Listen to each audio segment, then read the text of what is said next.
ലേവ്യ പുസ്തകം അധ്യായം 1.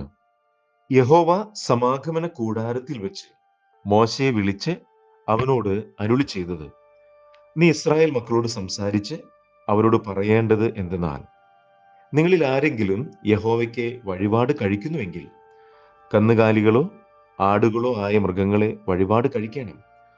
അവൻ വഴിപാടായി കന്നുകാലികളിൽ ഒന്നിനെ ഹോമയാഗം കഴിക്കുന്നുവെങ്കിൽ ഊനമില്ലാത്ത ആണിനെ അർപ്പിക്കണം.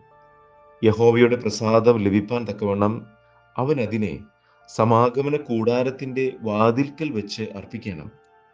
അവൻ ഹോമയാഗത്തിന്റെ തലയിൽ കൈവയ്ക്കണം.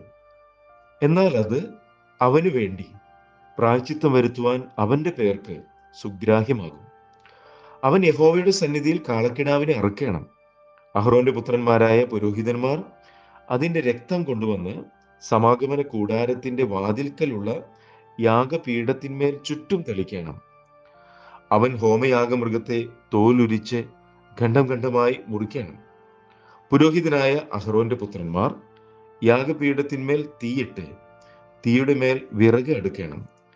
പിന്നെ അഹ്റോന്റെ പുത്രന്മാരായ പുരോഹിതന്മാർ ഖണ്ഡങ്ങളും തലയും മേധസ്സും യാഗപീഠത്തിൽ തീയുടെ മേലുള്ള വിറകിന്മീതെ അടുക്കി വെക്കണം.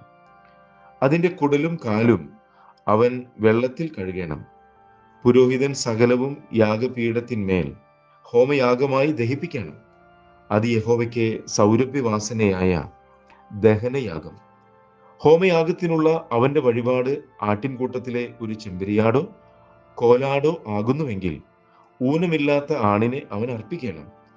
അവൻ യഹോവയുടെ സന്നിധിയിൽ യാഗപീഠത്തിന്റെ വടക്കുവശത്ത് വെച്ച് അതിനെ അറുക്കണം. അഹ്റോന്റെ പുത്രന്മാരായ പുരോഹിതന്മാർ അതിന്റെ രക്തം യാഗപീഠത്തിന്മേൽ ചുറ്റും തെളിക്കണം. അവൻ അതിനെ തലയോടും മേധസ്സോടും കൂടെ ഖണ്ഡം ഖണ്ഡമായി മുറിക്കണം. പുരോഹിതൻ അവയെ യാഗപീഠത്തിൽ തീയുടെ മേലുള്ള വിറകിന്മീതെ അടുക്കി വയ്ക്കണം. കുടലും കാലും അവൻ വെള്ളത്തിൽ കഴുകണം. പുരോഹിതൻ സകലവും കൊണ്ടുവന്ന് ഹോമയാഗമായി യഹോവയ്ക്ക് സൗരഭ്യവാസനയുള്ള ദഹനയാഗമായി യാഗപീഠത്തിന്മേൽ ദഹിപ്പിക്കണം. യഹോവയ്ക്ക് അവന്റെ വഴിപാട് പറവജാതിയിൽ ഒന്നിനെ കൊണ്ടുള്ള ഹോമയാഗമാകുന്നുവെങ്കിൽ അവൻ കുറുപ്രാവിനെയോ പ്രാവിൻ കുഞ്ഞിനെയോ വഴിപാടായി അർപ്പിക്കണം. പുരോഹിതൻ അതിനെ യാഗപീഠത്തിന്റെ അടുക്കൽ കൊണ്ടുവന്ന് തല പിരിച്ചു പറിച്ച് യാഗപീഠത്തിന്മേൽ ദഹിപ്പിക്കണം. അതിന്റെ രക്തം യാഗപീഠത്തിന്റെ പാർശ്വത്തിങ്കൽ ഒഴിച്ചു കളയണം. അതിനെ തീൻപണ്ടം മലത്തോടുകൂടെ പറിച്ചെടുത്ത് യാഗപീഠത്തിന്റെ അരികെ കിഴക്ക് വശത്ത് വെണ്ണീരിടുന്ന സ്ഥലത്തിടേണം. അതിനെ രണ്ടാക്കാതെ ചിറകോടുകൂടെ പിളർക്കണം.